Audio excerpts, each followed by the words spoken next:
Out Caesar, out Nolus, Emperor of the world. Charlie Chaplin was a divinity. He owned the world. He was the first universal artist that I can think of. Chaplin was probably the most popular person, entertainer, however you want to say, on the planet. The thing about Chaplin that made me lean toward him was the ambience he gave, the sort of free-floating feeling about someone who could circumvent nature. My reaction to Great Dictator is so hard to talk about because I laughed so hard and was so deeply moved. Here was this huge artist standing up against this gargantuan monster. It was a championship match for the ages. To me, it was one of the finest films I'd ever seen. When you are faced by the totalitarian regimes and the madness they inflicted on the world, courage isn't enough. You have to be able to laugh in their face, throw back your head and say, "You don't count. I discount you this way. I give you the laugh of all time, the great laugh of acceptance, which melts you down."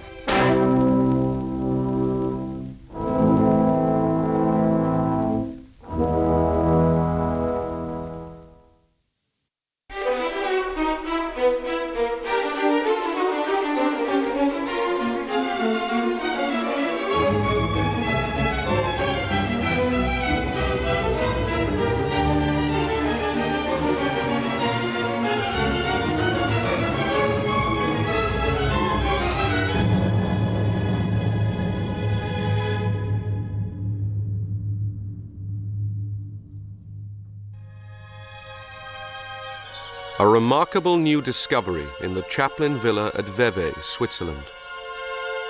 In the film vault are the famous comedies, The Gold Rush, City Lights, which are known to the entire world. What was not known lay in the cellar for decades. 2 suitcases belonging to Sidney Chaplin, Charlie's brother, full of curious little boxes which turned out to contain amateur film. Chaplin shot his film in black and white, but this footage takes us behind the scenes in color. It adds another dimension to an extraordinary story, the confrontation between Adolf Hitler and Charlie Chaplin through the making of a highly controversial motion picture released in 1940 called The Great Dictator. Charlie Chaplin, the little tramp, and Adolf Hitler, the leader of Germany, had more in common than just a moustache. They were born in the same week of the same month of the same year. A few years before Chaplin became famous as the Tramp, Hitler was a tramp. Both were outsiders who left their homeland to conquer the world. They became the best loved and most hated men of their time. In every country, Chaplin was the symbol for laughter. Hitler, the symbol for destruction. His war cost 55 million lives. But in the 1930s, he seemed unstoppable. World leaders sought to appease him. Most of Hollywood chose to ignore him. But one voice would speak to millions. One man would have the courage to challenge the world's most dangerous leader, Charlie Chaplin. The climax of The Great Dictator. Chaplin's Jewish barber is mistaken for the dictator and is called upon to speak. Excellency, the world awaits your word. Chaplin had never spoken on the screen until he made this film. But he felt if he could talk from his heart, he might even be able to shorten the war. What was it that would bring Chaplin and Hitler into such a unique confrontation? Chaplin was born in 1889 in the South London slums he would recreate so often in his films. His father was a music hall singer, as was his mother. Because of her mental trouble, Charlie and his brother were sent to the workhouse. Working people were terrified of this fate, which Chaplin vividly conveyed in The Kid, when the law comes to take the child to the workhouse.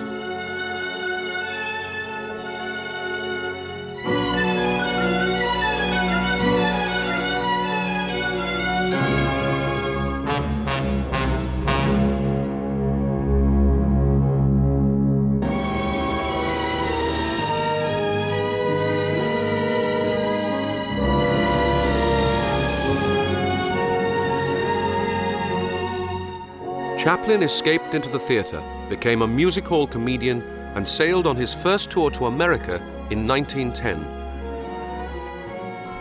Hitler came from a lower middle-class family at the border of Austria and Germany. He hated school and learned very little, but was always a ringleader. His father was a brutal man, a customs officer who had married one of his servants. Hitler's mother was probably the only woman Hitler ever loved. She protected him from his father. As soon as he could, he went to Vienna, where he hoped to become an artist. The young Hitler refused to do any work other than drawing, but he was considered no better than competent. His failure in the entrance exam for the Vienna Academy devastated him. How different history might have been had Adolf Hitler been accepted. He lost his self-respect and sank lower and lower into the slums of old Vienna. He became a tramp, sleeping rough. This Vienna men's home probably saved his life. It was supported partly by Jewish charities. But from such men as Guido von List, Hitler soaked in hatred of the Jews. List preached the superiority of the Aryan. His symbol would become Hitler's.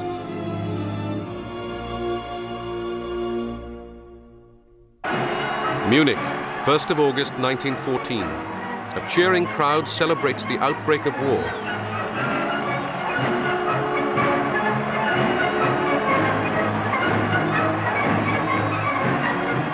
The scene is recorded by a photographer, and among the crowd he's photographing is the 25-year-old Adolf Hitler. It is not often one sees the birth of a legend. This crowd takes no notice of the Tramp on his first appearance in public in 1914. A year later, he would be mobbed wherever he went. 2 years later, he would be the most famous man in the world. February 1916, Chaplin signs with the Mutual Film Corporation for the highest salary of any performer in history, standing behind Sidney Chaplin. Hitler was earning 9 marks a week at the front, but he loved the war. It gave him a sense of purpose. And he was still an artist. He designed this facade for a soldier's cinema. Hitler had avoided the Austrian army because of his passion for Germany. His supreme commander, the Kaiser, is fuming with jealousy over Chaplin's popularity in this wartime cartoon. Charlie captured the Kaiser at the end of Shoulder Arms. The Chaplin films did more than any others to raise morale.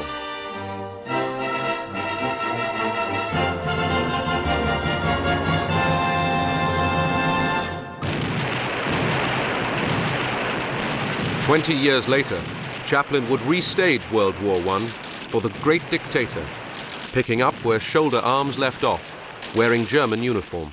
Big Bertha, a cannon that could hurl a projectile 100 miles, was this day to make its first appearance on the Western Front, was this day to strike terror into the hearts of the enemy. 75 miles away was her target, the Cathedral of Notre Dame. And clear! Ready!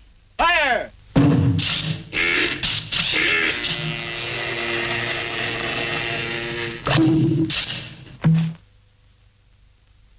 He was the little guy who, they loaded it up and then he had to pull this string that fired it. And he had such a funny way of doing it that watching this, I screamed with laughter and it ruined the take. And he was delighted, my father. I thought he'd be furious. God, that cost me a fortune, and he loved it. He became a worldwide figure during the First World War, while the German submarines were sinking convoys of ships. Somehow, his films were circulating around the world. It's as if there were special convoys just to take Chaplin films to Europe. Before stupendous crowds all over the United States, Chaplin took part in Liberty Bond rallies. Many people criticized him for not joining up, but these rallies brought in huge sums for the war effort. He appeared with Mary Pickford and Douglas Fairbanks, with whom he would form United Artists. Here, together with D.W. Griffith, they announced their independence. This gave Chaplin complete artistic freedom. By now, the war was over. A gas attack at the end of 1918 had put Hitler into hospital. While convalescing, he had heard of the defeat of the German army on the Western Front. He felt utterly betrayed. He had no job to go to, so, like so many, he stayed in the army. The revolutions of 1919 and 1920 propelled Hitler into the Nazi Party. 1921, Chaplin returns to London for the first time. The city he knew as a poverty-stricken youth gave him a phenomenal welcome. But for Hitler, in Germany, conditions were appalling. An economic collapse when a loaf of bread cost 1 billion marks created ideal conditions for extremists. Hitler joined his old commander, General Ludendorff, in an attempt to seize power, the Munich Putsch of 1923. It landed him in jail, where he dictated his political ideas into a book. Among the men who inspired him was the Italian fascist dictator Benito Mussolini. Fascism in the 20s was regarded with a certain admiration. Mussolini seemed to be cleaning out the marshes, suppressing the mafia, getting the trains to run on time. Mussolini particularly impressed businessmen. The Wall Street crash of 1929 undermined the world's financial markets. Without it, Hitler could never have reached power. It brought chaos back to Germany and convinced many that democracy did not work. Germany was falling into anarchy. Political street fights happened every day. The communists fought the Nazis. Everyone fought the police. People looked for a strong leader. Hitler knew the value of film, but audiences did not respond to him as a silent actor. I remember seeing a silent newsreel of Hitler and thinking suddenly, this man looks absolutely ridiculous, and just like Chaplin would look if he were playing such a part. Hitler's fortunes were transformed by sound, launched in America 2 years earlier by a film made, ironically, by Jews about Jews. The talking picture increased his audiences and made them take Hitler seriously. Und ich glaube nicht, dass die Gegner, die damals noch gelacht haben, heute auch noch lachen. Er ist eindeutig als Redner an die Macht gekommen. Stück für Stück und immer mehr, und die Begeisterung wurde immer größer. Er hat sich ja immer mehr perfektioniert. Er hat sich ja dann auch sehr bemüht. Er hat ja zum Beispiel auch zwischendurch mal Schauspielunterricht genommen, weil er diese Wirkung verstärken wollte. Chaplin was even more dependent on gesture. He carried on making silent pictures until he made The Great Dictator, when he played Adenoid Hinkle. Enough! Schwänz, stutz mit zertälten Sekt! Ah, und die Aryan Maiden. Ah, die Aryan Maiden. Ah, die Delikatessen mit der Schön. Und der Flachsen mit der Stresses. Ah, und der Ulstein mit der Muss. Ah, der Muss von der Kinder Katzenjammer. Der Katzenjammer mit der guten Sekt, der Hitten, Feiten, Hutten, Feiten, Dotten, Hutten, Sekt. Hey, soldiers for Hinkle! Well, he was a marvelous imitator, and he could do almost any language just by the sound of it. They had a newsreel theater there on Hollywood Boulevard, only newsreels, which my father adored. Instead of seeing some movie that was lousy, we'd go and see an hour and a half or 2 hours of newsreels. And that's where you'd see most of this. Chaplin considered Hitler one of the greatest actors he had ever seen. Wenn wir selbst dieses deutsche Volk emporführen durch eigene Arbeit, durch eigenen Fleiß, eigene Entschlossenheit, eigenen Trotz, eigene Beharrlichkeit, dann werden wir wieder emporsteigen, genau wie die Väter einst auch Deutschland nicht geschenkt erhielten, sondern selbst schaffen mussten. Der Juden. Und das trifft das Sauerkraut mit der Juden. Und der Leberwurst mit der Juden. Der Flutzensack der Eider mit der Juden. Der Flutensack der Klärten. Das Strängelchen mit der Hultensack der Fläten. Und der Blätzensack der Elten. Besick! Besick! Der Juden. Der Juden. His Excellency has just referred to the Jewish people. Chaplin would also play a Jewish barber, whose girlfriend in the film and his wife in real life was Paulette Goddard, who was half Jewish. How'd you do it? The Nazis were convinced that Chaplin was a Jew. Chaplin never denied it. No. I absolutely thought he was Jewish. First of all, because of the way I was brought up, everybody funny was Jewish. On his visit to Berlin in 1931, he was met by rapturous crowds. The Nazis hated seeing a man they thought was a Jew welcomed like this. Wir wussten, dass ein Jude war, nicht wahr? Das wussten wir. Und das war natürlich für uns nicht das, was wir wollten. Und wir wussten auch, dass er uns nicht lieben konnte und nicht geliebt hat. Und dass er großen Einfluss hatte. The Nazis would later use these newsreels of Chaplin's visit in their most notorious propaganda film. Der Jude Chaplin wurde bei seinem Besuch in Berlin von einer begeisterten Menge begrüßt.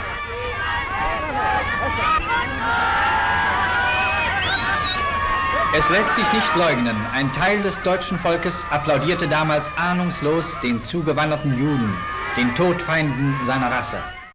The Nazis brought out a book called The Jews Are Looking at You, in which Chaplin was described as a disgusting Jewish acrobat. A friend of Chaplin came across a copy in Berlin. And I thought, well, he ought to have a look at this. And I sent him a copy. Now, in all the years, Charlie often sent me Christmas cards, telegrams, telephone calls. But he only sent me one letter, and it was a short letter thanking for that book. And I always think that it may well have contributed to his resolve to make the Great Dictator. Mussolini also disapproved of Chaplin and would ban his films. Chaplin visited Venice on his European tour, expecting to meet the dictator. The meeting never happened, but he would be brilliantly parodied a few years later in The Great Dictator. He's coming, quick. Give me a flower. A flower. Remember, at all times you must be above him, before him. Entering or leaving, you must be first.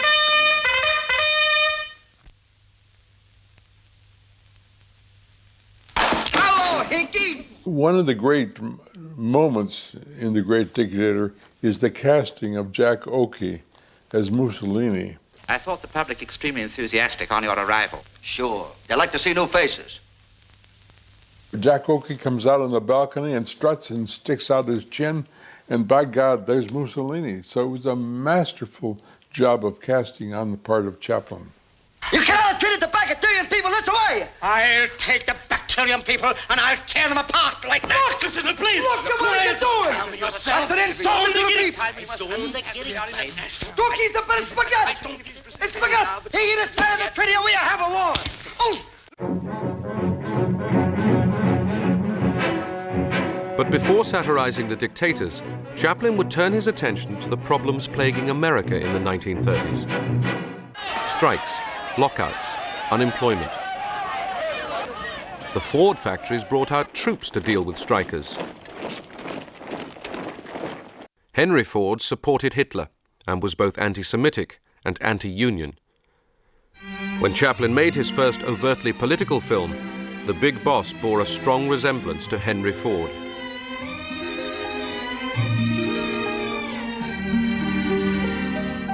Hey! Quit stalling. Get back to work. Go on. Henry Ford had invented the assembly line, which was the trigger for Chaplin's satire.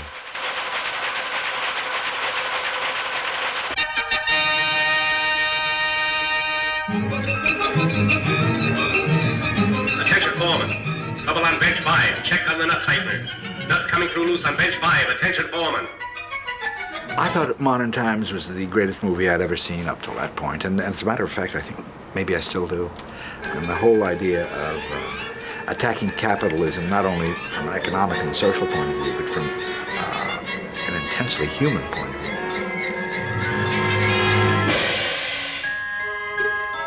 What he was talking about was people becoming a cog, becoming part of machinery, because we're so dependent on it. That is the movie where a red flag falls off a truck and he's walking down the street and a parade comes in behind him and the cops then come in and beat the hell out of him. Brilliant, brilliant, brilliant ideas and, God, the execution.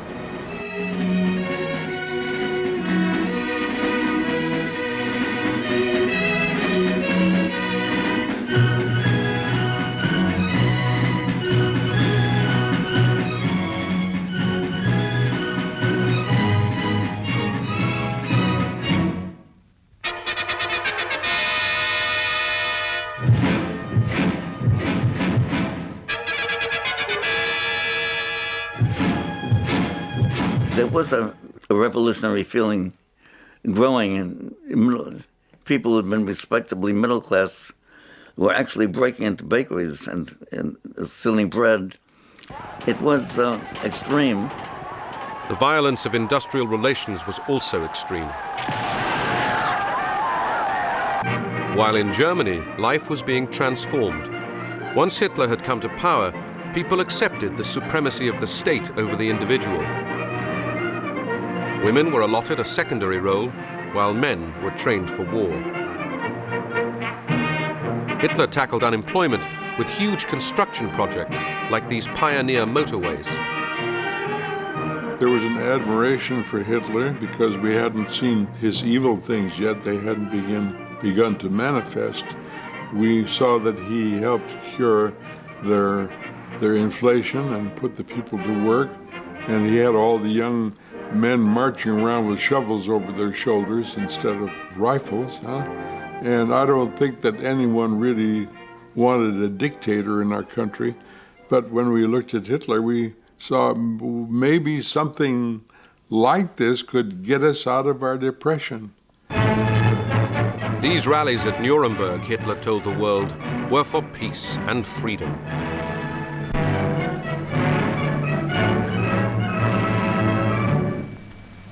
And I thought it was the most beautiful thing I'd ever seen.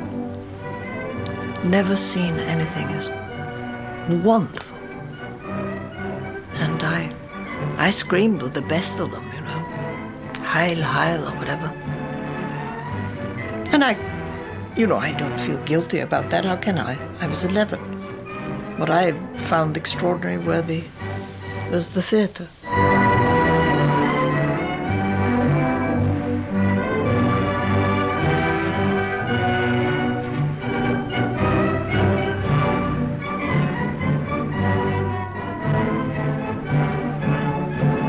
In the mid-30s, political leaders all over the world expressed their admiration for the astonishing achievements of Adolf Hitler.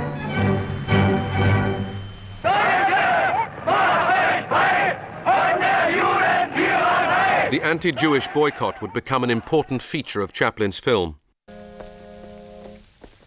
The barber has lost his memory and knows nothing of the dictator's rise to power.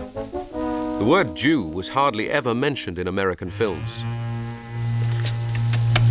You leave that alone. Don't be silly. I'm not silly. I appreciate that. When you talk to me, hail, hinkle, and salute. Who are you anyway? I'll show you who I am. The emigration began. many Jews set out for the land of opportunity. Our unemployment problem was transferred to the United States from foreign lands. And if we had refused admission to the 16,500,000 foreign-born in our midst, there would be no serious unemployment problem to harass us. The German-American Bund held mass rallies in Madison Square Garden before audiences of 20,000. They followed exactly the Nazi Party line. Anti-Semitism in America was so rife, there was every chance of fascism succeeding in the United States. Over 100 organizations put out anti-Semitic literature like this. No wonder the subject became hard to discuss.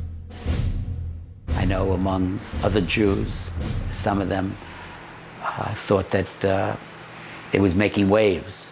Shouldn't talk about those things, because it was certainly a feeling among many in the what you might call the Jewish establishment that such things you didn't mention. It would just bring more trouble. There were congressional investigations into the Jewish influence on motion pictures. It's incredible, incredible what went on in this country. The producers, if you check the films that were made in the 30s, until late in the 30s, they were very wary of rocking the boat because they were still making money in Germany. They were making money in Italy, and the bottom line was profit and really not principle. Hitler in particular saw every American film he could. War ein Filmenthusiast. Das war für ihn die schönste Sache. Auch der schönste Zeitvertreib, den hatte. Der Bengal Lancers, das hatte er sehr gern gehabt.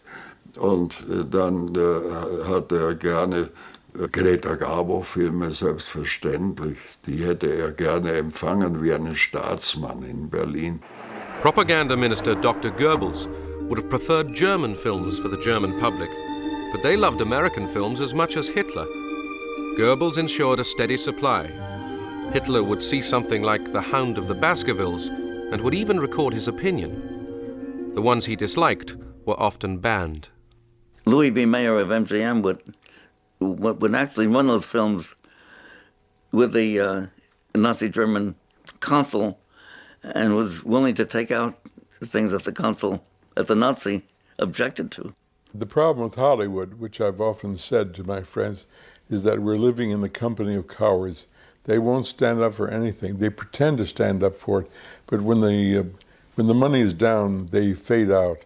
Walter Wanger made a film called Blockade, which was self-evidently about the Spanish Civil War, but it never mentioned Spain or Franco or the Civil War, because it was felt that this would complicate acceptability in many countries.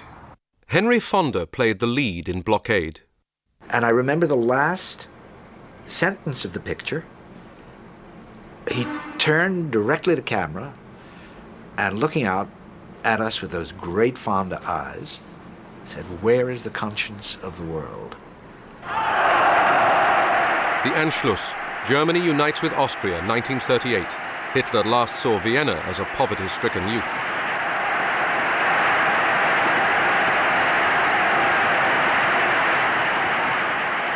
Als Führer und Kanzler der deutschen Nation und des Reichs melde ich vor der deutschen Geschichte nunmehr den Eintritt meiner Heimat in das Deutsche Reich.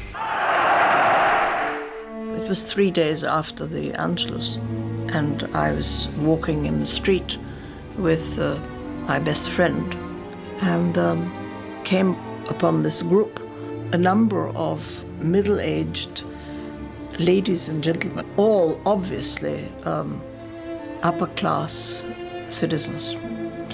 And they were on their knees and cleaning the pavement with toothbrushes. There were lots of Viennese in this group, laughing and taunting them, and it was You know, it was really something that could have been out of The Great Dictator, you're quite right. Because one almost laughed, it was so terrible.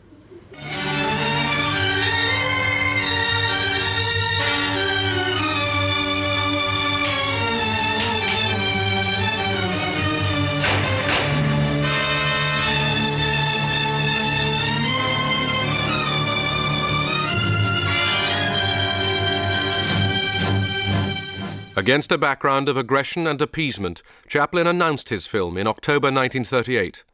The British, anxious not to upset Hitler, said they would ban it. To general astonishment, Chaplin went ahead.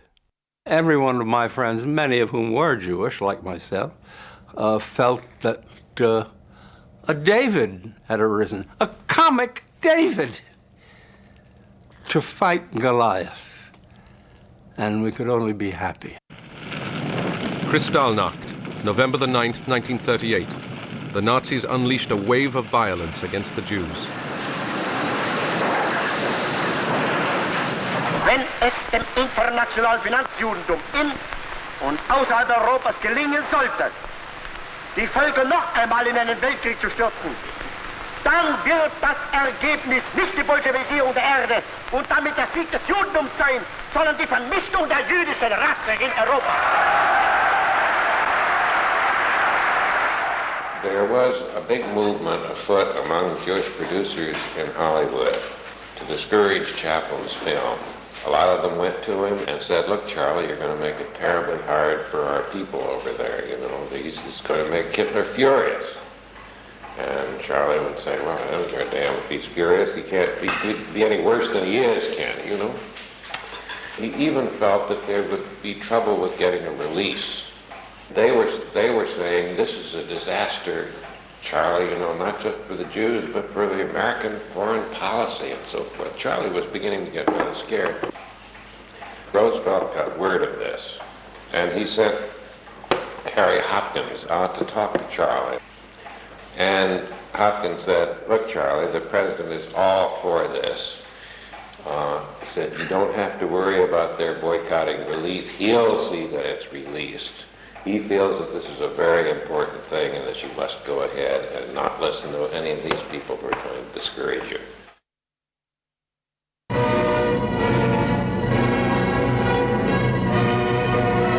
In April 1939, Hitler celebrated his 50th birthday with one of the largest military parades in history.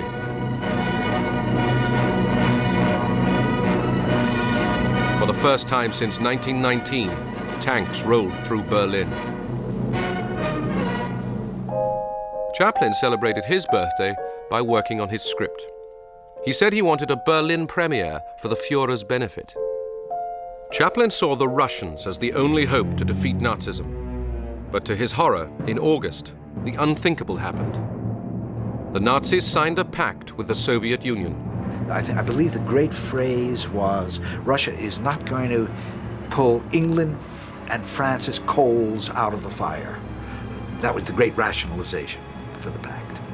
So the particular atmosphere that I ran into was of tragedy, a calamity, the end of the world. The victory parade in Warsaw. Germany and Russia have carved up Poland. England and France have declared war on Hitler. As Chaplin began work, his brother Sidney filmed him. Sound equipment was installed and a ghetto set built at his Hollywood studio. The finance for the film came not from the other Hollywood studios, but entirely from Chaplin himself. Filming in the ghetto began on September the 9th, 1939, 6 days after the outbreak of the Second World War, in conditions of strict secrecy.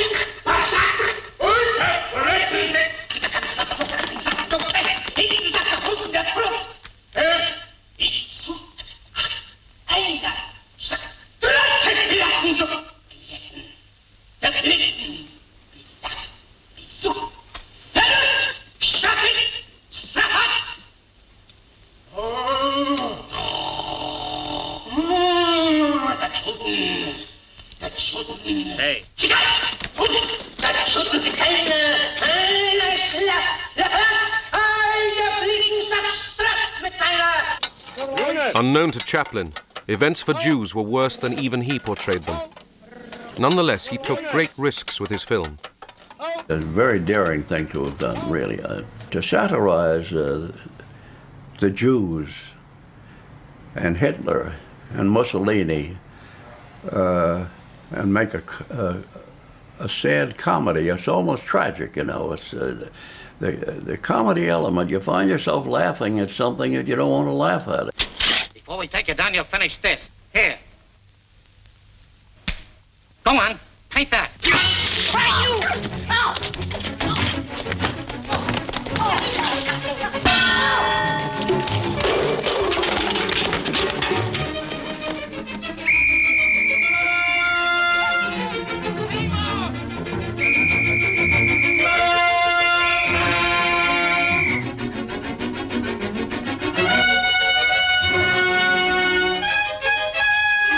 Even though this was a comedy, Chaplin forced his audience to face the Nazi brutality. Wait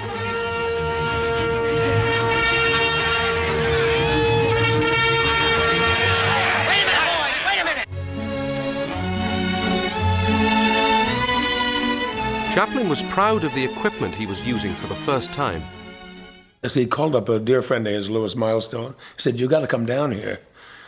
Something I have to show you. It's incredibly important. You have to get down there." So Milestone came down. My father said, look at this, look at this. And Milestone saw it, and he had a crane, I guess, that lifted the camera and moved it over. He said, what do you think of that? And Milestone said, "Charlie, they've been doing that for years." In his own studio, Chaplin was also a dictator, but usually a benevolent one. He always could divorce the little man, as he called himself, from his everyday living, because he was so entirely different in person than anything that he did on the screen. But with the Great Dictator, he became more and more important to himself. I used to laugh so, because the moment he put on the uniform, he'd smooth down his flat tummy and preen a little bit, and always looking in the mirror just to see that everything was just so, he was not a vain man, but he certainly was during the making. His Excellency is about to descend the stairs. Miss Agent.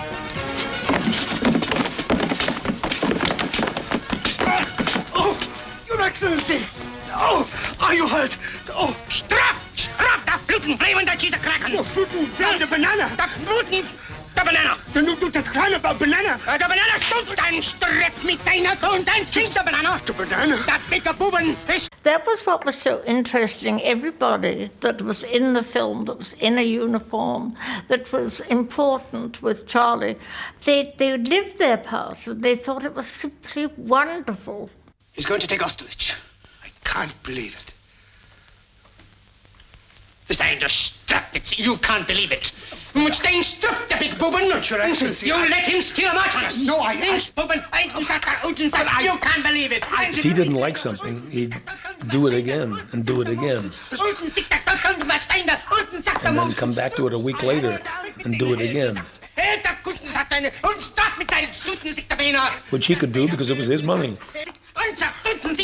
But he was a perfectionist, which is marvelous, but very few people get to do that. He felt very pompous, very grand, and the whole time he was doing it, he was just a different person. I'm surrounded by nothing but incompetent, stupid, sterile stenographers. I'll get you a pen. Don't bother. I won't send it. Get out, get out, get out! Neither Chaplin's imagination nor the resources of Hollywood could duplicate Albert Speer's grandiose design for the Reichschancellery. But in photos of Hitler's study, Chaplin noticed something which he seized upon.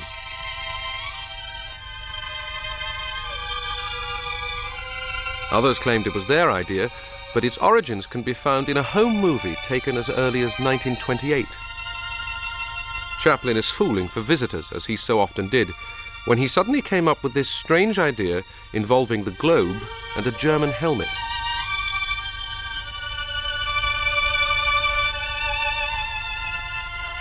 It summed up perfectly the Führer's godlike ambition. But, said picture-goer, By the time Chaplin finishes his picture, we may all have forgotten who Hitler was.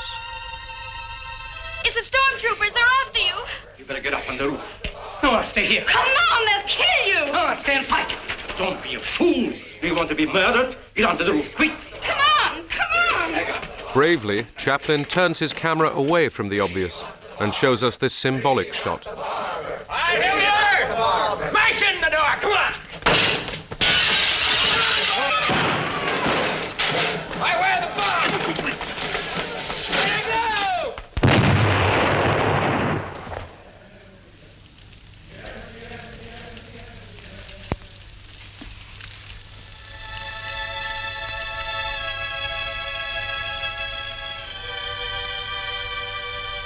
There goes the barber shop. Never mind, we can start again. We can go to Austerlitz. That's still a free country. The main filming was no sooner finished than Hitler launched his blitzkrieg. France fell in a month, Denmark in a matter of hours. Chaplin was so appalled, he considered withholding the film. This newsreel shows Hitler at the moment he heard of the fall of France. Chaplin said, "He is a horrible menace to civilization rather than someone to laugh at." I felt that this was a terrible thing to make a comic film about him. There are two things which are very dangerous to associate humor with people like that and to diminish them. Comedy is the greatest way to attack anything like a totalitarian regime. They can't stand it, and that gives the people a chance to laugh too. You can't go on being grim forever. There are people who came out of Buchenwald, who came out because of their sense of humor. Courage doesn't do it, laughs do. This was to have been part of Chaplin's original ending, which he'd begun work on months before. Soldiers discarding their weapons and uniting in a folk dance. The sequence involved hundreds of actors and technicians. Here, Chaplin tries out the opening of the sequence, his own arrival. He rehearses obsessively the same gesture over and over again, trying to perfect it, while all the time the camera turns. He repeats it with stand-ins so he can observe it from the camera. But he knows the sequence is not working. He vents his frustration on an assistant director, for he knows something more fundamental is wrong.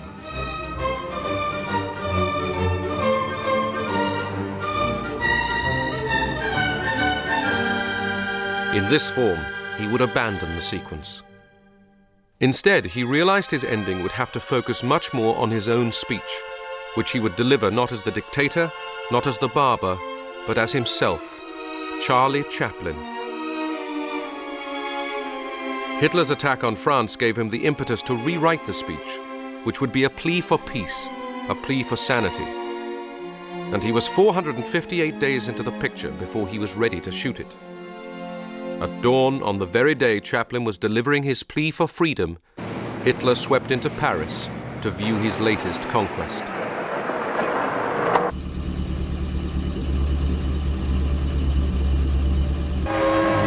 A carpet of flowers greeted the Führer when he returned to Berlin.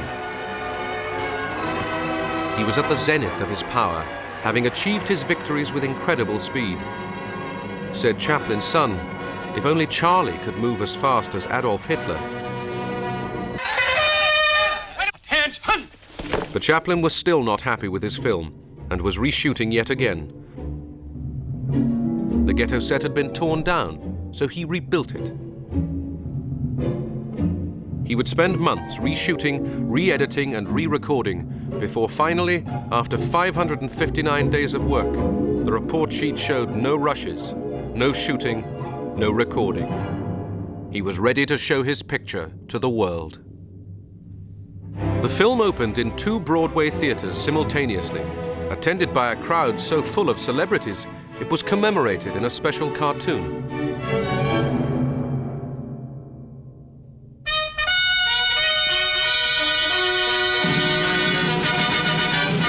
He he was going to show up. We knew that. There was an enormous amount of publicity, and the crowds in front of the theater were tremendous.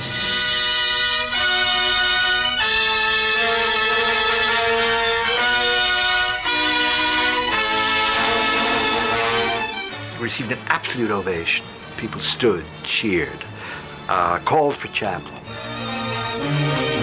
Here, this man had come out against Hitler. It was as if the greatest angel in the calendar of saints and angels had suddenly taken a stand. It was such a brilliant tour de force that I think it blinded people as to what it was saying or not saying. When you think of a movie that begins with Big Bertha defecating and ending up with that speech to camera and the first time he had spoken, when you think of the span emotionally that movie covers, it's a miracle. You must speak. I can't. You must. It's our only hope. Hope.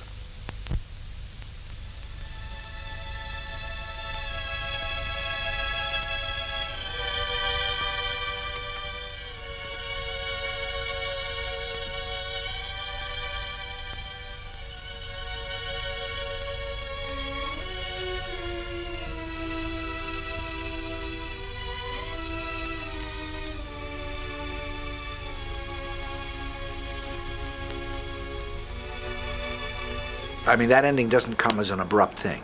He builds it so carefully, prepares you so carefully for your own feelings to be involved on another level. I'm not saying that laughter isn't a feeling. It's a tremendous feeling. But to get rid of the laughter feeling and slowly let this other emotion well up.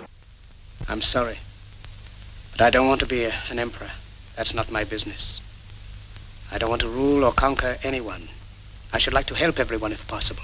Jew, Gentile, black man, white. We all want to help one another. Human beings are like that. We want to live by each other's happiness, not by each other's misery. We don't want to hate and despise one another. In this world, there's room for everyone, and the good earth is rich and can provide for everyone. I wept at the ending. It was something to me that had to be said. If it was inartistic, it was inartistic. I don't care. Nothing has to be perfect. It seemed mawkish and maudlin at the time, but in the context of the nuclear age, I think it has great resonance and great power. The way of life can be free and beautiful, but we have lost the way. Greed has poisoned men's souls, has barricaded the world with hate, has goose-stepped us into misery and bloodshed. We have developed speed, but we have shut ourselves in. Machinery that gives abundance has left us in want. Our knowledge has made us cynical, our cleverness hard and unkind. We think too much and feel too little. More than machinery, we need humanity. So at the end of this speech, he dares to remind you that you don't have to go on killing. You don't have to be a totalitarian. You can make do with the worst people in the world. Somehow you must. And that's what he did. And there are a lot of people with violence in their soul resented the fact that someone wanted peace. But Chaplin said he would never have made The Great Dictator had he known the full horror of Hitler's crimes. Millions were grateful that he did. Chaplin brings us to tears because he reminds us of the potential of mankind lighting a lantern and keeping it aside while mankind goes on destroying itself, and being there when the war is over to relight the lantern and to give us hopes for tomorrow. At the height of the Blitz on London, the film opened to an ecstatic reaction.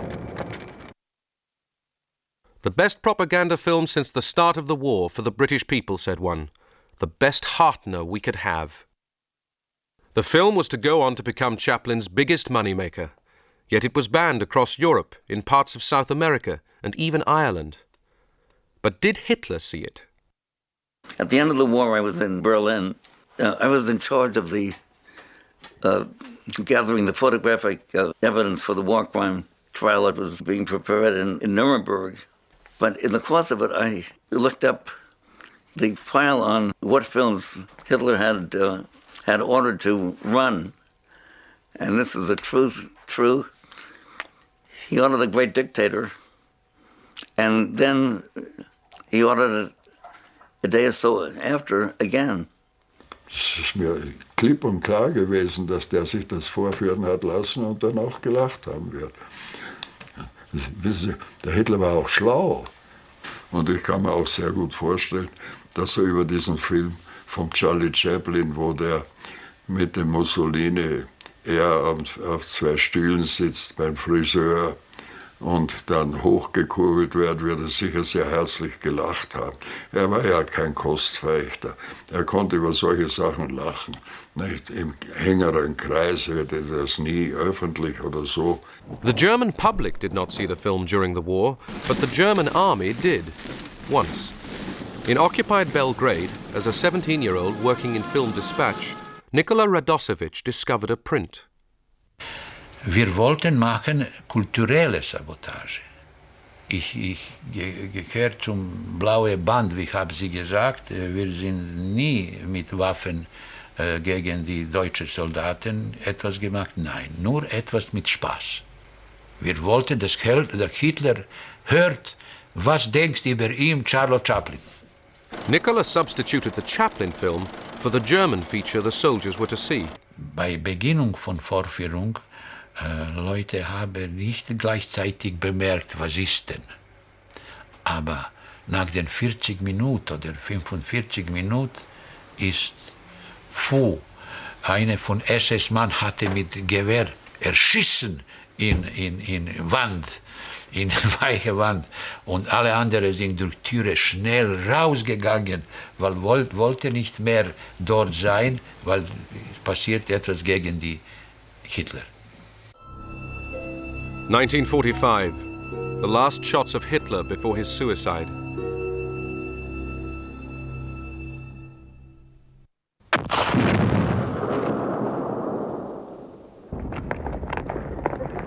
Hitler's world lay in ruins. When the Reich Chancellery was captured by the Russians, they found nothing but rubble. But one object remained intact.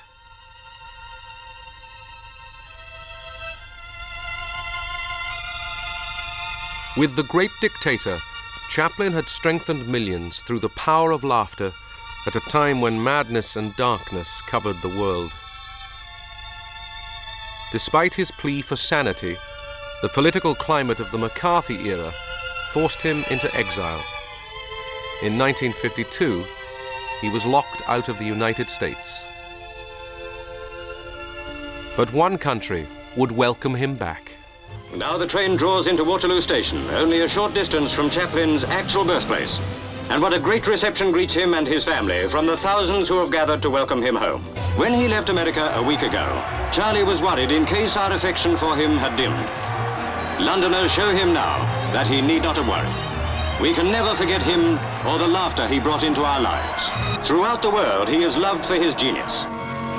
Chaplin was not born great, yet in a lifetime crowded with laughter and tears, he has achieved an everlasting greatness.